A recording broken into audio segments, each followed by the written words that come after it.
हरिभजनी हे ढवळिले जग.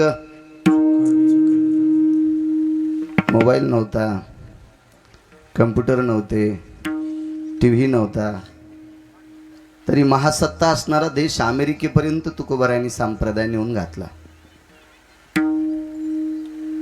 आता सगळं चालू आहे तरी 25% गाणे आहेत कीर्तनात.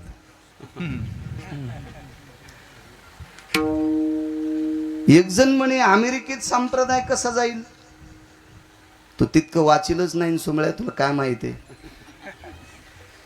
कारण पद्मश्री शंकर बापू आपेगावकर अमेरिकेत गेले.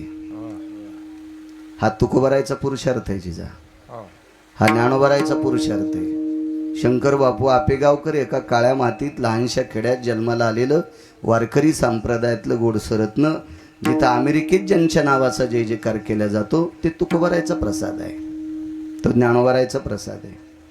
बापू ज्या वेळेला विमानतळावर उतरले त्यावेळेला बापूंच्या हातातला पकवात घेण्यासाठी हजारो माणसं धावले असतील, दिला नाही पकवात. वेगळाच सांगतोय. परत येताना विमानतळावर कार्यक्रम आटपल्यावर सोडताना पत्रकारानं प्रश्न केला, गुरुवर्य बापू तुम्ही आमच्याकडे पकवात का दिला नाही?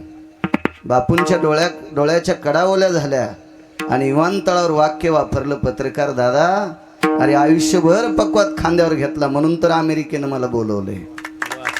किती भक्तीचा सुगंध आहे वारकरी संप्रदायाचा. महासत्ता देश असणारा अमेरिका तिथपर्यंत वारकरी संप्रदायाच्या लहरी नेऊन पुरवल्या.